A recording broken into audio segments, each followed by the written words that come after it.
Heddi mae gen i bodlediad hynod liwgar i chi fwynhau. Yn gwmni fi heddi, mae'r gantores opera Sian Meinir, yn wreiddiol o Ddolgelle, bellach yn byw ym Penarth. Croeso i'r cwmni bach. Wel, Sian Meinir, croeso i stiwdio'r cwmni bach. Mae'n beth gwych i dy gael ti yma gyda ni heddi. Diolch. Dwi fel arfer yn dechrau drwy ofyn un o blew i ti, a dwi'n meddwl gawn ni syndod o glywed un o blew i ti o leia ar y cychwyn beth bynnag. Ie, wel, mae pobl yn meddwl mod i yn hannu o Ddolgelle, Sir Feirniad. Ond gys i'n ngeni yn Swydd Caer mewn lle o'r enw Nantwich, sydd ddim yn bell o Criw. Oedd yn rhieni wedi mynd i y ddau yn athrawon yno, ac oedd nhw wedi cyfarfod yn y Capel Cymraeg. Ia. A wedyn gys i'n ngeni fanno, fi am rawd. Mewn cartre Cymraeg, dros y ffin. Ie. Sut beth oedd hynny o ran dy fagwraeth? Dwi'n gwybod o ti ddim wedi arfer a dim byd gwahanol, ond faint o Gymraeg oedd? Ie, wel, ti'n modd, Cymraeg o'n i siarad, wrth gwrs, Cymraeg oedden ni'n Gymreig drwyddo a thro. Ond dwi'n cofio, yr unig atgof sgennau ydy gwir ydy chwarae yn blentyn bach efo plant eraill ar y stryd a gwneud hynny'n Saesneg, wrth gwrs. Felly mae dwyieithrwydd wedi bod yn rhywbeth sydd yn rhan ohona i o'r dechrau un.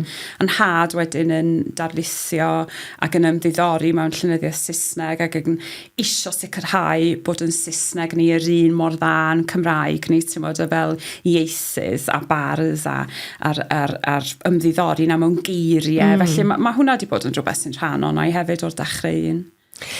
A beth am y fagwraeth yn Nantwich i ddechrau? Dwi'n meddwl oedd na fwy na dim ond chi fel teulu bach, mi oedd chwiorydd dy dad hefyd. Ie, oedd nhw i gyd wedi symud yna, tair ohonyn nhw wedi symud yna oherwydd bod i gwir nhw'n gweithio i gwmnïau fel Rolls-Royce neu ar yr rheilffordd, oedd yn beth mawr yno. Reit. A wedyn oedd, so felly mae gennau i deulu sydd dal yno, oedden ni ar ôl symud i Ddolgelle wedyn, oedden ni'n mynd yn ôl bob ha i Criw, a mae gennau sgofio'n melys iawn o aros gyda fy un modryb neu gilydd, ti'n modd achos oedd y dair yno, a yng nghyfneithero di, yng nghefndryd i, a bod efo nhw. Gyda dad yn mynd i bregethu yn y Capel Cymraeg bob ha wrth bod ni'n mynd yn ôl yno. Felly, ti'n modd, mae'r capel wedi bod yn rhywbeth o'r dechrau un, really, rhywbeth hollol hanfodol o bwysig ar fi ni fel teulu. Oedd yna Gapel Cymraeg yn Criw? Oedd Capel Cymraeg cry iawn, mae di cael erbyn hyn, sy'n andros o drist. Ond oedd capeli Cymraeg Lloegr yn hollol gry, yn dod yna yn y cyfnod hynny. Ie. Ar gymuned, ar gymdeithas, nid dim ond bod ti'n byw drwy gyfrwng y Saesneg, ond y Gymraeg hefyd yn rhan o'r ffordd o ti'n byw, nid dim ond adre, te. Oedd na gyfleoedd i siarad Cymraeg tu fas i'r cartre? O ie, oedd. Ond dwi'n yn cofio llawer iawn o'r adeg hynny. O'm rhannu, dwi wedi cael yn magu yn Ddolgelle. Ath yn had gath o swydd yn y Coleg Trydyddol yn Ddolgelle, wedyn y mam yn dysgu yn yr ysgol leol hefyd. Felly, ond mae Ddolgelle yn le diddorol hefyd. Oedd yn ysgol ni'n fach iawn, dim ond 350 o ddisgyblion sy'n ofnadwy fach i cymharu ysgolion gweddill Cymru. Felly o'n i'n rhywun, o'n i ddim wastad yn ffitio mewn, be dwi'n feddwl hynna, o'n i chydig bach yn wahanol oherwydd mod i'n canig, yn perfformio, cystadlu mewn steddfodau. Felly oedd y magwraeth i yn yr ysgol ddim bob amser yn hawdd, fyddwn ni'n dweud oherwydd hynny. Ond gys i gyfleon gwych. A symud i Ddolgelle, beth ydy oedran di'n symud i Ddolgelle? O'n i, wel, yn gynnar iawn y dyd y gwir, oedd y mrawd newydd gael ei eni hefyd. Mae mrawd 2 flynedd yn iau na fi. Ond erbyn hyn, dwi'n edrych fyny at y mrawd, fel mae fod y brawd mawr, mae dwi'n edrych yn da iawn yn ei yrfa, felly mae hynny'n braf o beth. Ond Ddolgelle di'r lle dwi'n gofio, ti'n bod yn cael yn magu. Ie. A o ti'n gweud dy frawd yn iau na ti, beth yw'r dynamic rhyngthoch chi? Chi'n tynnu mlaen? Ydyn. Da ni'n agos iawn. Dwi'n meddwl, petawn ni mewn angen, mi fyddwn ni yn gallu ffonio fy rhieni wrth gwrs, ond fyddwn ni'n ffonio mrawd wedyn. Pan mae yna gyfnodell yn y mywyd lle dwi wedi bod angen cyngor, neu mae o'n rhywun fyddwn ni'n ffonio yn bendant. Achos y peth am frodyr y chwiorydd yw, maen nhw'n nabod ni. yn well nag unrhyw un arall yn medru bod. Ac wedi cael yr un profiad â ni. Wrth gwrs, pan oedden ni'n tyfu fyny, oedden ni'n rhyw ffrio fel plant, ond oedden ni ar un egwyddorion, yr un magwraeth, yr un cefndir, yr un cartre, be dwi fel hynna di, cartre cerddorol, cartre barddonol, diwylliedig, yr pethau yn bwysig iawn. Felly, da ni wedi trwytho yn dod yn yr un pethau, a mae'r pethau hynny'n dal i fod yn bwysig i'r ddau ohono ni. A sut ti'n oeddet ti yn blentyn? Yn y llun wyt ti wedi dod mewn gyda ti? Mae gen ti, ti'n edrych yn bert iawn, mae gen ti riban yn dy wallt. Mae'r rhiban yn y gwall yn deud lot, dwi'n meddwl, dydy. Ti'n meddwl bod mam eisiau neu fi edrych yn ddel i'r llun. Llun ysgol, dwi'n meddwl, ydi o. Llun unigol ohona yn yr ysgol. Dwi'n meddwl bod fel perfformraig rwan, mae'r ffordd ti'n edrych, mae gen ti rhyw falchder bach. A dwi'n edrych ar y llun, a mae'n ei fi wenu. A sut ti'n oeddet ti? Oeddet ti'n perfformraig o oedran cynnar? Mae gen rhieni dapiau. Dim bod neb yn chwarae tapio erbyn hyn, ond mae gen nhw dapio yna'n canu pan o'n i'n 3, 4. Canu yn y capel, canu mewn Eisteddfodau bach lleol. Dwi'n cofio canu yn yr urdd, fel pawb, fel sy'n canu yng Nghymru. Mae'r diwylliant eisteddfodol na wedi bod yn beth mawr yn y mywyd i. Yn beth da ac yn beth cymysglyd. Pam ti'n gweud hynny? Oherwydd dwi'n meddwl bod yr dymuniad i ennill yn rhywbeth cry. Wrth gwrs, o hynny wedyn wyt ti yn dysgu o beidio ennill a cholli a dod yn ail. O dod yn ail yn beth anodd. Mae bron iawn peidio cael llwyfan yn yr Eisteddfod yn well na dod yn ail rwysut. Ond yr elfen gystadleuol na dwi'n meddwl mae delio gyda siom hefyd sy'n dod i arfer efo hynny.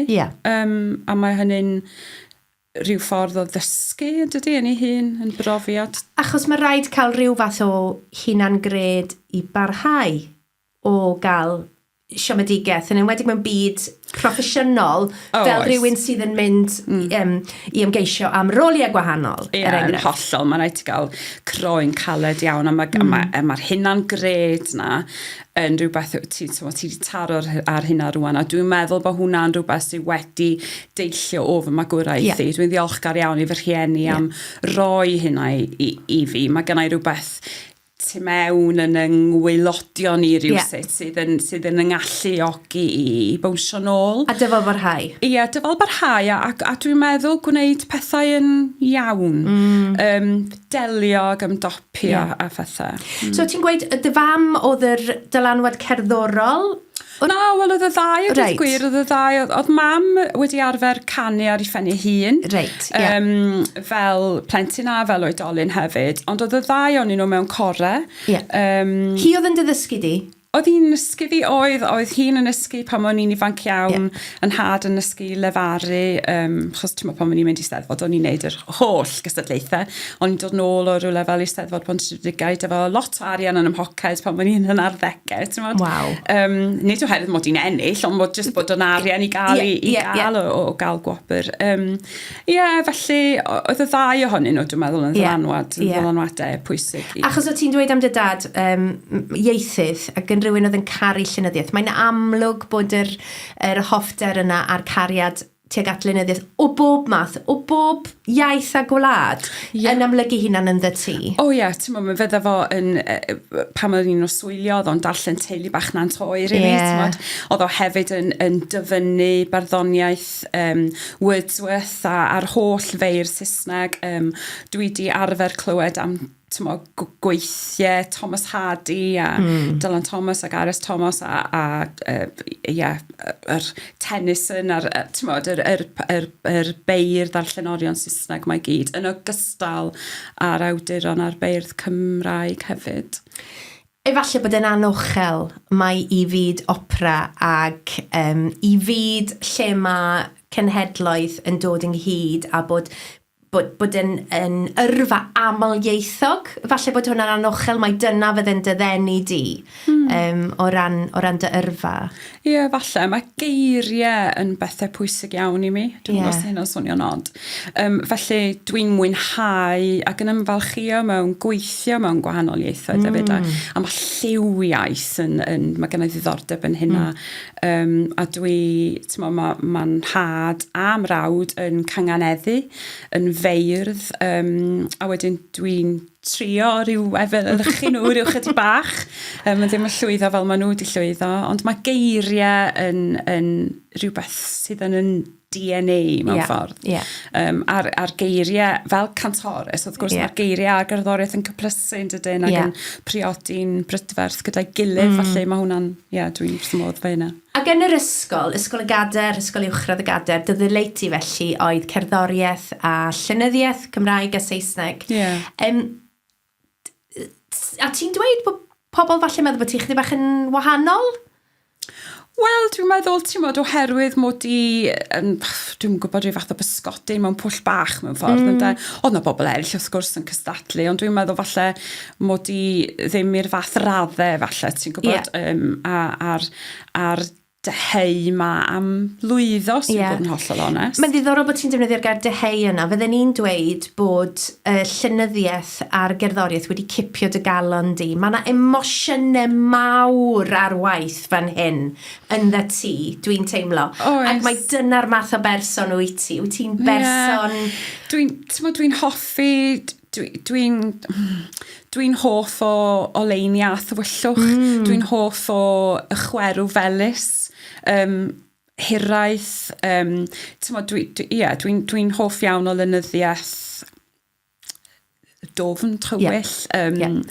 Dwi ddim yn berson comedi. Mae'n cymryd lot i wneud i chwerthu, ti'n gwybod? Mae'n had yn dweud joc, a mae'n dweud pam ti ddim yn chwerthu'n, wel, ti'n ynabod i erbyn rwan. Dwi'n yn berson sy'n chwerthu'n allan yn agored, yn aml. Felly dwi'n tueddu tuag at yr chwerw o'r chwerw felys ac yn mwynhau hynny'n ar peth. Dwi'n dueddol o'r ddadansoddi pethau hefyd. Ond mae'n rhywbeth amheithyn iawn yn y chwerw felys, dwi'n teimlo. Achos y gwrthweid yna sydd yn digwydd mewn rhywbeth chwerw felys. Mae'n andros o ddiddorol. Hyd yn oed yn fy mwyta dwi'n hoffi'r chwerw felys. Dwi'n hoffi grawnwyn gyda prosciutto neu, ti'n gwybod, gyda'i gilydd. Y sir a'r melys. Felly, yn bysgodyn mawr mewn pwll bach, fe est di i'r brifysgol? I ble est di? I Fangor, a dwi'n teimlo erbyn hyn, falle mod i wedi chwarae'n saff mewn rhyw ffordd, ond dwi'n ymfalchio hefyd yn y ffaith mod i wedi aros yn Nghymru. Is ti nôl yng nghyfnod clo hefyd yn ddiweddar i wneud Emma ym Mangor a cael ail gyfle rhywsut i gydio yn yr ochr academaidd o bethau, so oedd hynna'n ddiddorol. Ond nes i fwynhau yn amser ym Mangor, o'n i yn, dwi'n gwybod os ti'n meindio bod fi'n mynd yn ôl chydig bach, ond o'n i wedi cael dylanwad mawr fy ngweinidog yn Olgella. Wel, at hwnna o'n i am fynd, cyn bod ni'n mynd mwy at cyfnod Bangor, cyn bod ni'n mynd i fanylder fanna, y capel. A dweud wrth ynglyn y profiad a'r dylanwadau fanna te, a dyna o ti am ddweud. Pam o'n i'n ifanc iawn yn Olgella Owem Lloyd, parchedig Owem Lloyd, oedd yn fardd yn doedd, llwyddiannus iawn yn doi hun, oedd yn weinidog arnau. A wedyn pam o'n i'n o 18 oed, mi ddoth parchedig Elinor Wyn Reynolds a dilys i'w wraig a'r merched Catrin y Lowri ato ni yn y Tabernacl. A mi ddeithon nhw fel teulu yn ffrindiau teuluol i ni fel teulu. Ac roedd Hywel Wyn Reynolds yn dylanwad mawr ar ethrol o fawr arnau. I bregethau fo a'i weddiau fo hefyd yn arbennig o brydferth ac roedd o'n arweinydd effeithiol a prysur yn y capel, yn gwneud gymaint o bethau gyda ni fel ieuenctid hefyd. Felly roedd hwnna'n dylanwad mawr arnau. A mae o mewn ffordd, mae'r pregethau dwi'n i gofio, dal yn i gofio, fo ni treithi yn dylanwadu arna i rwan hefyd yn parhau, ti'n gwybod? Y geiriau eto, a ti'n sôn am, mae dy ddefnydd di o air disgrifiadol fyna yn brydferth. Dwi'n hoffi prydferthwch geiriau. Dwi'n meddwl oedd y ffordd oedd Hywel yn saernio i bregethau i weddiau yn osgeiddig iawn. Ac hefyd, roedd o'n bregethwr wrth gwrs yn dod â Cris i mewn i bob pregeth, ond o'r elfen gymdeithasol na hefyd oedd yn neud y bregeth a'r cyngor o'n i gael neu yr gair o'n i glywed yn real. Cymhwyso i'r byd go iawn. Ti'n meddwl bod ni'n byw fel Cristnogion yn bywydau yn byd ni nawr fel mae hi, arno ni, yn tywyllwch a'n goleuni. Yn y chwerw a'r felys yn ôl at hwnna eto. Felly, oedd hwnna'n ddylanwad mawr. Ond pan o'n i'n Mangor wedyn, o'n i'n mynd i wrando ar John William Jones, oedd eto yn fardd, ac eto ar llais, ar oslef hyfryd na. A mwynhau mynd i wrando yn efo tra o'n i'n Mangor. A darlithwyr fel Derek Llwyd Morgan, oedd yn saernio ac yn adeiladu brawddeg mewn ffordd brydferth. A'i ddarlithoedd o, dwi'n cofio ni'n arfer eistedd mewn rhyw fath o berlewig yn gwrando yn y fo yn siarad am Anne Griffiths a Pant y Celyn, ymysg bethau eraill wrth gwrs. Dwi'n gwybod yn union beth yw'r profiad na, achos mi ddath Derek Llwyd Morgan yn ddarlithydd yn Aberystwyth wedyn a chael yr un profiad. Oedd e'n brofiad i fod mewn darlith gyda Derek Llwyd Morgan? Oedd, a dwi'n meddwl y beth sy'n ddiddorol i fi fel perfformwraig rwan ydy bod pregethu yn gallu bod yn berfformiad hefyd. Mae yna wastad elfen o berfformio ac mae darlithio hefyd yn dydi'r un modd. Ac oedd darlithoedd Derek yn rhyw fath oherwydd y pwnc hefyd, yn rhyw fath o ymdybygu i bregeth mewn ffordd yn doedd. Yna dim dyna oedd rheswm oedd o'n treithi. Ond, felly, mae gennau ddiddordeb mawr yn yr elfen yna o actio. Yr elfen berfformiadol. Ond bod na ddiffiantrwydd yn y peth hefyd, a dwi'n hoffi'r gymysgedd yna o'r bod yn ddiffiant yn yr hyn ti'n ddeud ac yn i'w wneud, ond eto gyd bod ti'n gwybod sut pryd mae siarad, pryd mae bod yn dawel, pryd i godi llais, fel unigolyn ac fel Cristion. Dwi'n meddwl bod, a bod nhw anestrwydd yn hynny, a dwi'n meddwl, ti'n gorfod bod yn ddewr iawn dyddi hyn i fod yn hollol onest. Faint ohono ni sy'n bod yn hollol onest. Mae'n anodd iawn i fod yn hynny, yn dywi. Yn enwedig yn y byd yma o, lle dyn ni'n dweud un peth ond meddwl rhywbeth arall. Fel merch hefyd. Fel merch sy'n mynd i bwyllgora a thrafodaethau a rhyw bethau. Mae'n ddiddorol, dwi'n meddwl, bod mae eisiau ni fod yn ddewr. A gwybod pryd i ddweud, a pryd i beidio dweud, a pryd i dderbyn, a pryd i falle rhannu ein meddyliau. Mae'n ddiddorol bod ti'n gweud hynny, achos dwi'n teimlo fel merch, weithiau, dim ots sut fyddwn ni'n dweud rhywbeth, neu beth fyddwn ni'n dweud, bod ni wastad yn, a dwi'n rhoi hwn mewn dyfynodau, colli, bod ni ddim cweit cystal. Dim ots, faint o siarad am gydroddoldeb newn ni. Ar hyn o bryd, dyn ni ddim wedi cyrraedd fanna eto. Na, a dwi'n meddwl bod eisiau i ni ymysg yn gilydd, weld yn gilydd jyst fel pobl. Mae'n anodd. Dwi'n yn gwybod beth yw'r ateb, ond dwi'n meddwl yr ateb ydy bod yn onest yn y foment. Sydd weithiau'n gallu bod yn anodd. Achos ti eisiau parhau fod yn gwrtais a parhau fod yn gadarnhaol. A dwi'n meddwl y munud wyt ti falle'n penderfynu dweud rhywbeth a sefyll lan dros y ti dy hun, mae hynny'n gallu cael ei weld yn oherfeiddiol dydy weithiau. A mae yna gyfrifoldeb arna ni yn does i fod yn onest, ond hefyd i ofalu a bod yn ofalgar hefyd. Ofalgar am yn gilydd yn dweud yna'r peth.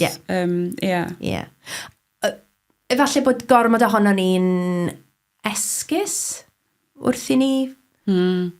Da ni'n dod nôl at y busnes esgus ma'n dod an. O ran fy ngwaith i fel cantores opera, dwi'n gweithio i Cwmni Opera Cenedlaethol Cymru yn llawn amser. Mae yna gymaint o esgus yn mynd ymlaen. Be dwi'n hynna di pam ti'n paratoi ar gyfer perfformiad, wyt ti'n paratoi sut mae esgus a bod hynny'n effeithiol ac yn llwyddiannus. Oedden ti ar y llwyfan, wyt ti'n esgus, ond wyt ti'n esgus bod yn actio, bod yn gymeriad arall. Ond dwi'n meddwl mae'r esgus mwy a llwyddiannus ydy pa mae yna rhyw fath o elfen o onestrwydd a diffiantrwydd yn yr esgus na. O ryw wirionedd. Gwirionedd. Gwirionedd. A dwi'n meddwl fy mod i'n berson, mae hyn yn gallu bod yn fanteisiol ac yn anfanteisiol i mi fy hun, a dwi'n ymwybodol iawn o hyn.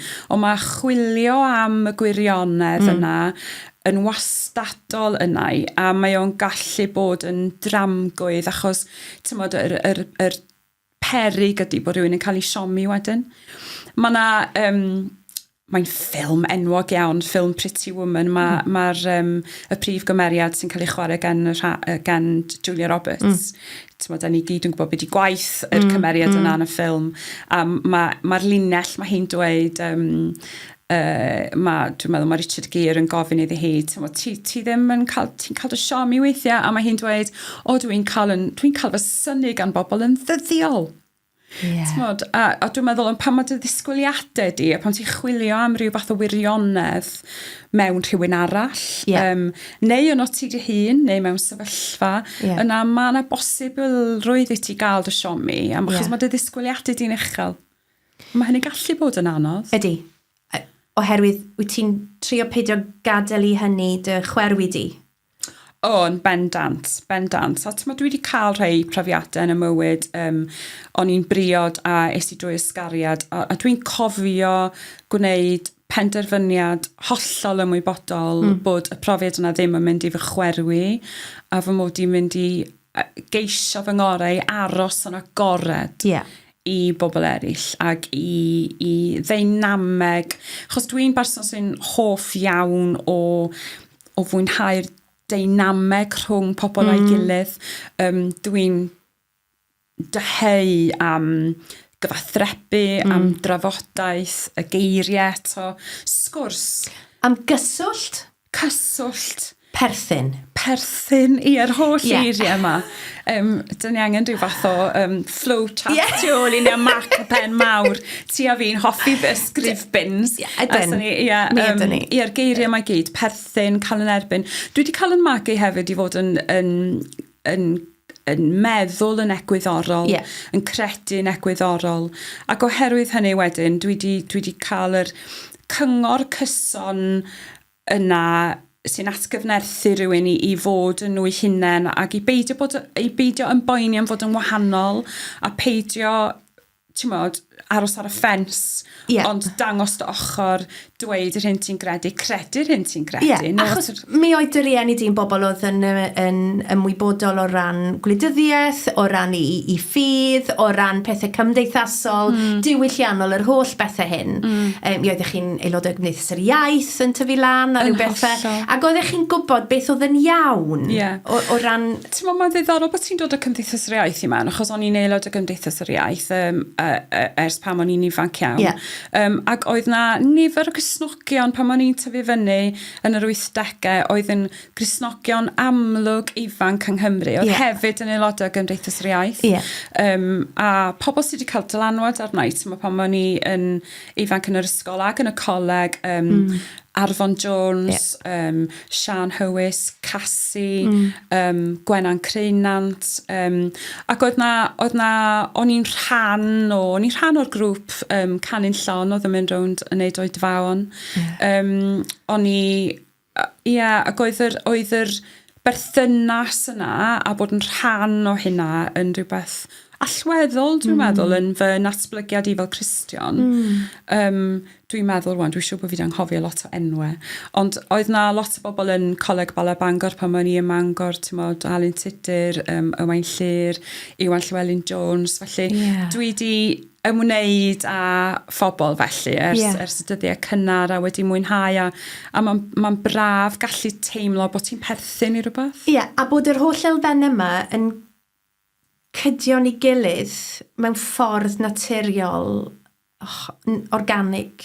Bod nhw'n methu bod heb I gilydd mewn ffordd. Ie. Es I Llundain wedyn ar ôl yng nghyfnod y Mangor. Ie. Es i'r Academi Gerdd Frenhinol I wneud cwrs olradd canu.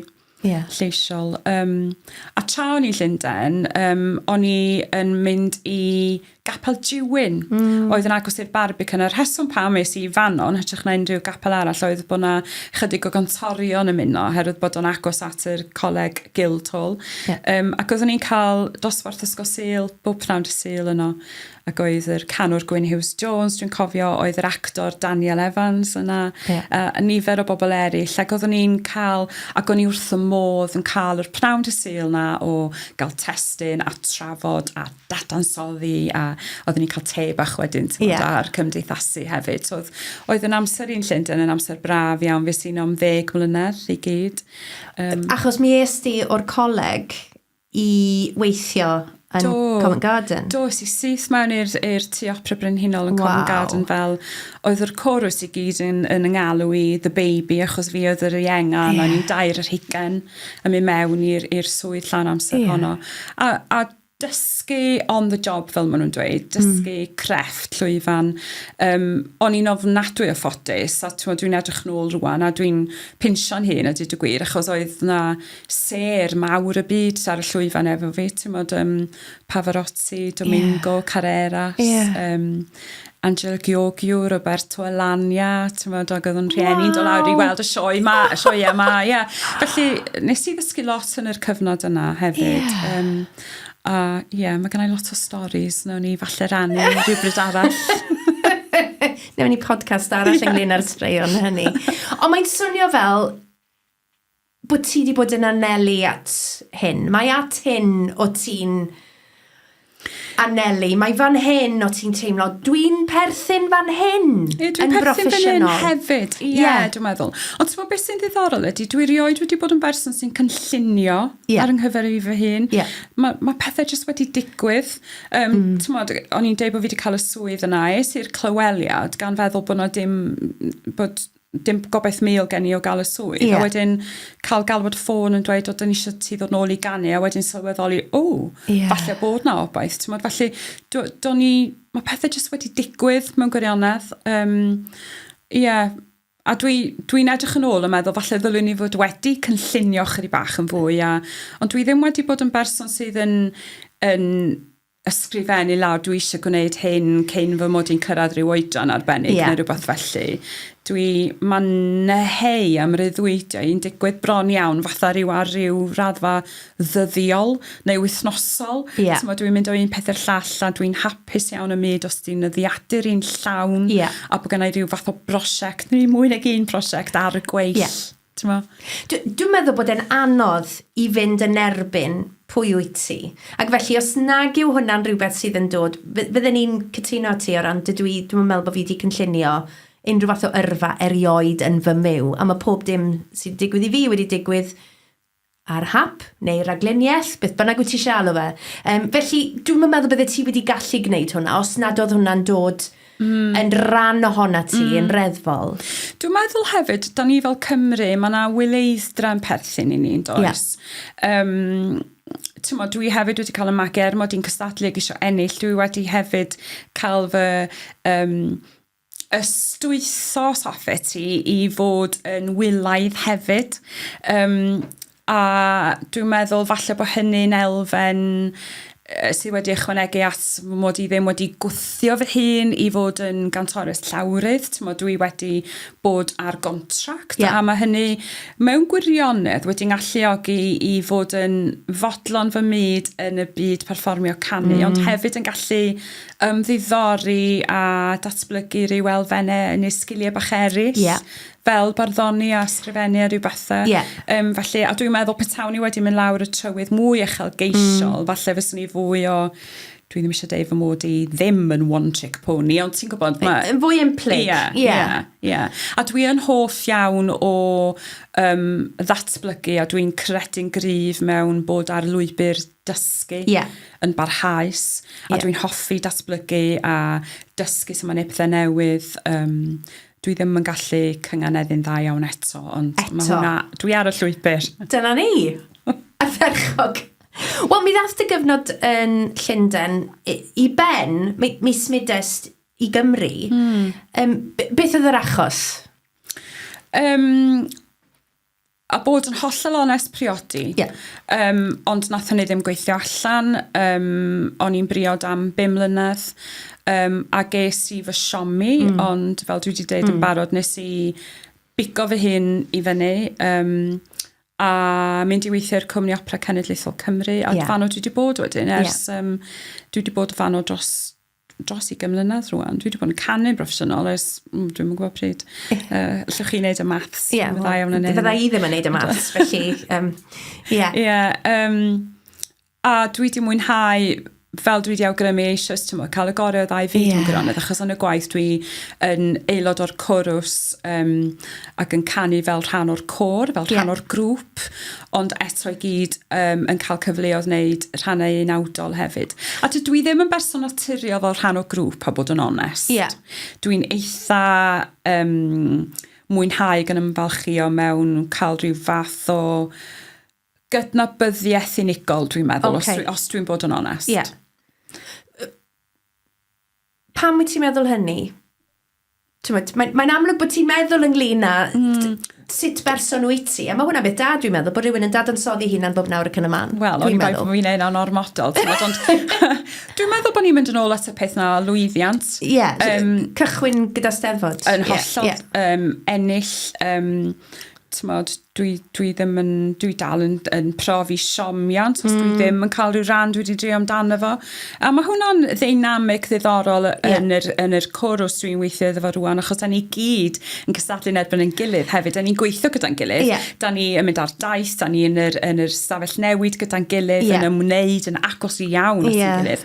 Achos ti'n gallu bod ar y llwyfan, a efallai weithiau'n cael cyfnod o beidio dod ymlaen efo rhywun, ond eto gyd mae'r cyfarwydd yr operatig yn gofyn i ti ddal llaw gyda rhywun, ddal llwyfan, ti'n gwybod? Felly, mae elfennau sydd ddim wastad yn hawdd. Mae'n swnio fel teulu i fi. A ddiddorol bod ti'n deud hynna. Mae yna nifer o bobl yn y cwmni yn galw'n hunain fel teulu. Teulu, un teulu mawr. A dwi wedi dysgu sut mae bod yn rhan o dîm.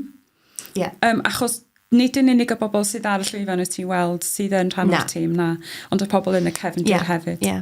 Ac o ran y rannau, pa fath o rannau wyt ti wedi chwarae? Bob math o rannau dyd y gwir, ond mae'n llais i, dwi'n gwybod os chi'n clywed o'n llais siarad i, ond llais isel sy'n geni, contralto mewn gwirionedd ydw i. Felly mae'n rannau i wastad yr un sydd yn gwrando ar y prif ran, neu yn dwi'n gwybod, yn trafod, neu efo'r prif ran, neu, ti'n gwybod, y forwyn fel arfer. Dyna beth dwi'n rhannau felly. Ie. O ran y rannau, os na un ohonyn nhw sydd wedi Cydion dy galon di? Oes. A'r rhan nes i wneud, dwi wedi wneud o nifer o weithio, ond nathon ni wneud o llynedd yr opera La Traviata, sydd yn ymdebygu gyda llaw i stori The Pretty Woman nes i sôn am y ffilm, a dwi'n chwarae'r rhan o forwyn, a mae hi yn, mae'r prif ran Violetta'n marw ar ben ei hun, tristwch ydi bod pawb wedi gadael hi, ond y forwyn a'r doctor sydd yn ei helpu hi, a mae yna rhywbeth diddorol iawn yn digwydd ar ddiwedd yr opera lle mae hi'n cael rhyw fath o bwl o egni a mae hi'n canu y gair o joy a sy'n golygu llawenydd joy ynde, da chi'n clywed y gair yn y gair Eidaleg, a mae y forwyn yno yn yr enid yna o yn yr enid egnïol sy'n digwydd yn union cyn iddi farw. Mae hwnna'n andros o ddiddorol.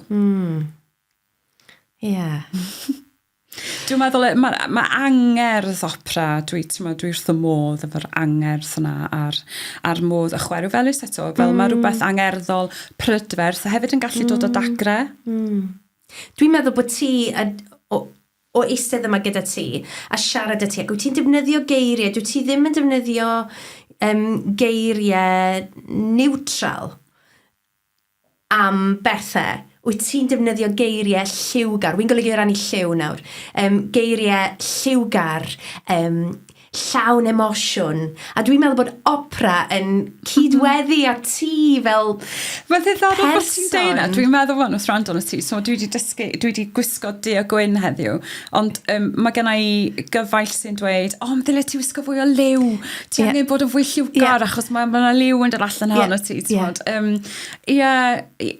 lliwiau, byw bywyd lliwgar yn rhywbeth,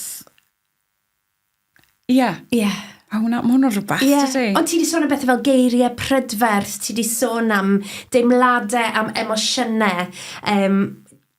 Y peth yw, dyma sy'n dangos bod ni'n fyw. Mae'n rhoi blas ar fywyd. Ydy. A dwi'n meddwl bod ni'n colli cyfleon i fyw. Ddylen ni fod yn casglu profiadau fel bod ni yn dysgu ohonyn nhw ac yn, ti'n modd, sori, dwi'n mynd yn brecathrol rwan. Mae yna lawer gormod ohono ni'n bod yn beige, a dwi'n teimlo bod eisiau ni ochel rhag hynny, rhaid dweud. Maen nhw'n deud, dylai ni fod yn bita lliwiau, dydyn, bod ti angen lliwiau ar dy blat. A ni angen lliwiau yn bywydau hefyd, ydyn. Ie, fyny ac i lawr, yn di ar gwyn, yr llwyd ar pink. Neu pe bynnag liw dych Cywir, cyfuniad ar ddarchog pink a gwyrdd, dwi'n meddwl, sydd yn lliwiau hyfryd. Ti'n iawn. Dwi'n gwybod yn 2015, ges ti gyfle i wneud rhywbeth penodol iawn, oedd yn dod â lliw penodol i dy fywyd di. Rwch ydig o gefndir hyn. Ti sôn am y sioe. Dwi'n sôn am y sioe. Felly, pan o'n i rhyw 20, fe weles i cwmni Brith Gof, oedden nhw wedi dod i ddolgalla i gapel yn y dre i wneud y sioe a'r actores Liz Hughes-Jones yn chwarae y rhan hynny ac oedd hi'n sioe un ddynes. Ac ys i'r syniad yma mod i isio ail atgyfodi'r sioe ac ys i nawdd y diolch i rannu bynwyr am nawdd ar Llyfrgell Genedlaethol a Cyngor Celfyddydau Cymru i wneud taith a be wnaethon ni oedd nath Liz Hughes-Jones yn garedig iawn fy nghyfarwyddo i a nathon ni esblygu'r sioe rhywfaint. Felly oedd hi'n sioe un ddynes awr y chwarter ar y llwyfan a nes i ddysgu lot o fod ar y llwyfan ar fy mhen fy hun. Oedd o'n tipyn o sialens, oedd y sioe yn cynnwys 8 llythyr an a wedyn nifer o'i hemynau hi wedi gosod ar y lawon gweri neu tonau emynau fydde hi wedi nabod. Felly o'n i'n actio'r llythyrau fel y bydde Ann wedi i meddwl nhw, o'r newydd. A wedyn yn canu, o'n i wedi torri fyny'r sgript a'i rhannu hi gyda emynau ac o'n i'n canu'r emynau. Felly oedd rai fi ddysgu'r sgript yn doedd a nath o gymryd mwy neu lai gleuolies i fy hun mewn stafell yn y stafell gerdd a dysgu llythyrau hi a dod allan i gysgu neu cacawod neu bita. Felly oedd hwnna'n 2 wythnos diddorol. Dofn iawn mewn ffordd a mae dysgu rhywbeth fel yn sgil hefyd yn dydy, ddim yn hawdd. A wedyn gysi pythefnos efo Liz Hughes-Jones, y cyfarwyddwr. A wedyn nathon ni fynd ar daith a oedd y perfformiad agoriadol yn y Llyfrgell Genedlaethol ei hun a'r llyfrau i gyd o'n cwmpas ni. Yn cynnwys wrth gwrs i hysgrifen hi a'i llawysgrif hi y llythyr ola sydd yna. A ges i brofiadau cyfriniol fyddwn ni'n galw nhw tra o'n i'n perfformio'r sioe. Gai ofyn i ti gyntaf ynglyn â'r profiad o perfformio'r noson gyntaf yn y llyfrgell. Sut brofiad oedd y profiad hwnnw? Rhyfedd. O'n i'n teimlo'n agos at Ann. Dwi'n ymwybodol bod fi'n deud hynny'n beth dwi'n bod yn eitha hyd y gwir i deimlo'n agos at rhywun mor enfawr i ni fel Cymru. Ond ges i foment yn y sioe lle deimles i mod i wedi rhewi. O'n i ddim wedi anghofio'r geiriau yna dim, o'n i'n gwybod hynny, ond o'n rhywbeth yn fy atal i rhag mynd ymlaen, ac o'n i di llonyddu i'r fan. A dwi'n cofio Liz yn dweutha i'r diwedd y cyfarwyddwr yn dweud, beth i gwyddodd, o'n i methu deall beth i digwydd. Ac o'n i'n teimlo fel bod Ann yn dweutha i aros enid. Mae eisiau ti gymryd amser, gei di gario ymlaen o'n, dwi'n yma efo ti. Dwi'n ymwybodol bod hynna'n swnio'n rhyfedd. Ond o'n i hefyd mewn perfformiadau eraill yn cael teimladau, mae yna ddyfyniad o un o llythyrau yn dweud bod i stimo cyn troi, ac o'n i'n cael torri gwynt go iawn yn digwydd. So hynny'n od. Ond ges i hefyd ymateb arbennig Dwi'n cofio bod i fyny yn Llandudno, oedd parchedig Dylan Rhys yn weinidog yna ar y pryd. Ar ddiwedd y sioe, o'n i'n cerdded allan, o'n i'n cerdded i mewn fel lan yn gafel mewn lantern canwyll, ac o'n i'n cerdded allan rhywun peth. A dwi'n cofio teimlo'r distawrwydd yn y gynulleidfa. A wedyn ar ôl chydig bach o amser, ti'n modd, hanner munud be bynnag, o'n i'n cerdded nôl i fewn wedyn ac yn cymryd rhyw fath o gydnabyddiaeth gan yr gynulleidfa, os o'n nhw'n teimlo felly. Fel Sian, tro ma nawr. Fel Sian, ie.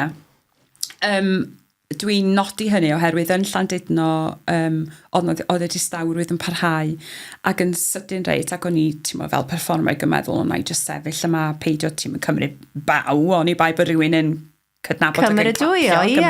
Ie. A dyma nhw ymhen hir a hwyr yn dechrau canu. Yn ddigymell. Yn ddigymell, nath neb gyhoeddi beth am mynd i ganu'r emyn hwn wan. Nath nhw just dechrau canu wel yn sefyll. Ac na i byth anghofio hynna. Felly oedd na rhywbeth diddorol, rhyfeddol, cyfriniol yn digwydd. Ac o'n i wir yn teimlo, o'n i'n arfer gweddio cyn dechrau bob un perfformiad, gwna fi'n gyfryngwr. O'n i jyst yn ailadrodd y geiriau, gwna fi'n gyfryngwr, gwna fi'n gyfryngwr. Cyfryngwr i Ann, i hun.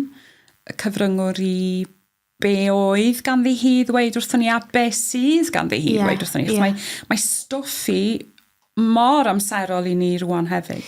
Yn gyfryngwr i'r geiriau, a'r geiriau prydferth yma eto, dyma ni nôl at y peth yma sy'n dy atynu di, a dwi'n meddwl bod geiriau Ann wedi dyddenu di i fynegu yr hyn oedd hi'n dweud, ond nawr. A dwi'n meddwl hefyd, bydd yn braf oedd bod fi'n gallu cyfuno hynny efo canu hefyd, wrth gwrs, achos o hynny rhan o'r sioe hefyd. Ac oedd hyd not just canu, just fi ar yr llwyfan fel dwi'n deud o blaen, am awr y chwarter yn canu, ac yn pitio'r emynau i gyd yn hun. Oedd hwnna'n beth gwerth chweil i allu arfer wneud. Dwi'n gobeithio falle gwneud rhywbeth arall tebyg, gawn ni weld beth ddaw. Wel, dwi'n gwybod bod y sioe Ann wedi gadael i hôl, bod pobl yn dal i sôn am y sioe. Mae hynny'n braf. Os yna bosibilrwydd fydden ni'n ail ymweld ag Ann? Sa hynny'n, swn i wrth y modd. Gawn ni weld, falle ddawn a gyfle i wneud taith arall. Gawn ni weld. Croesi fysa.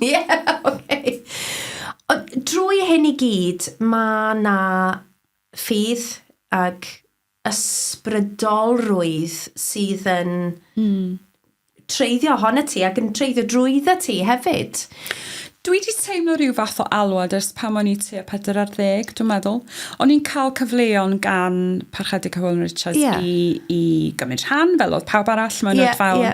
Oedd o hefyd yn rhoi ffydd yn o'n i. Dwi'n cofio gwneud oedfa ac yn defnyddio chydig o sgriptiau allan o'r gyfrol Gymerwch i ran, dwi'n meddwl ti'n cofio'r llyfr yna.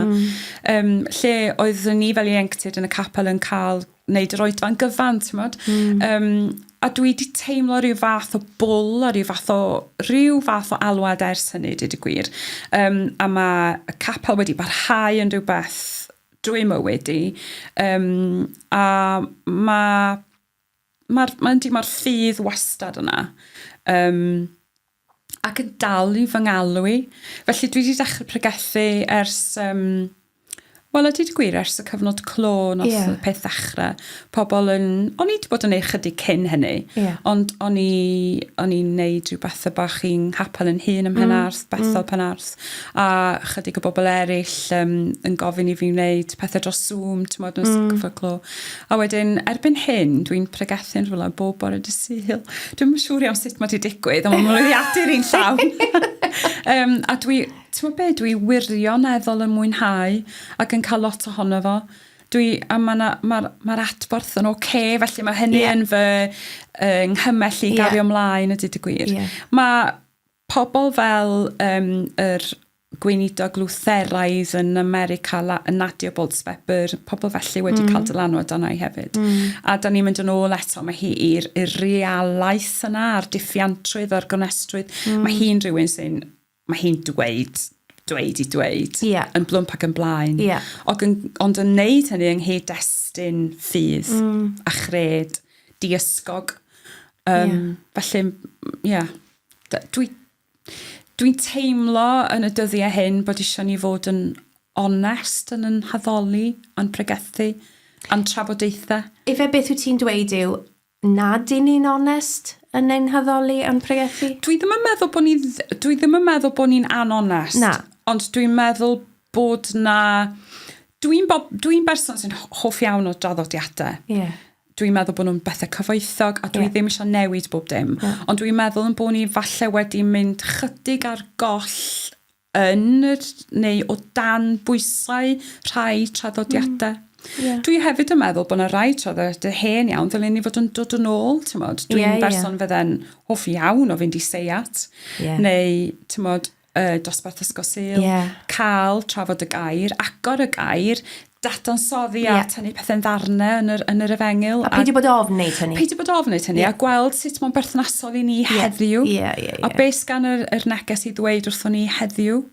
Wyt ti'n berson agored iawn i'r ysbryd dwi'n teimlo? Dyna fel wyt ti'n teimlo i fi? Dwi'n dreindodwr ydw. Dwi'n credu yn yr ysbryd. Dwi'n credu yng ngrym yr ysbryd. Dwi'n ceisio fy ngorau fod yn agored i hynny. A da ni yng Nghymru, dwi'n meddwl bod yr ysbryd gan yn gweithio drwyddo ni. Dwi'n meddwl bod yna rhyw fath o resistance weithiau. Da ni'n bobl sydd, os o neb yn hoffi newid. Mae newid yn anodd. Ond dwi'n meddwl bod newid yn anochel. A dwi'n meddwl i groesawu pobl i mewn ato ni, mae angen i ni fynd allan. I fi gael dyfynnu rhywun o'n i ddim yn meddwl byddwn ni byth yn dyfynnu ar podlediad yma, mi ddywedodd Giles Brandreth yn lle ddiweddar, dwi'n methu credu bod fi'n mynd i ddweud hyn. Change is like the salt in the soup of life. A dwi'n meddwl bod eisiau ni gofleidio newid yn fwy nag i ni'n neud. Wel, mae halen yn gallu bod yn, fel mae'r Beibl yn dweithio ni, mae halen yn gallu bod yn beth iachus ac yn rhywbeth sydd yn, gormod o halen, nid yw'n dda, ond i'r blas ac i'r iechyd. Ond dwi'n meddwl, mae eisiau ni fod yn dewr i halltu pethau weithiau falle. A dwi'n wneud hynny, dwi'n meddwl,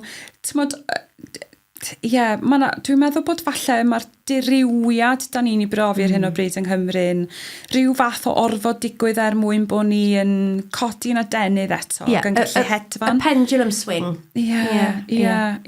Felly am beth wyt ti'n chwilio? Mae hwnna'n gwestiwn anferth, Elinor. Sorry. Sgyn ti awr arall? Oes.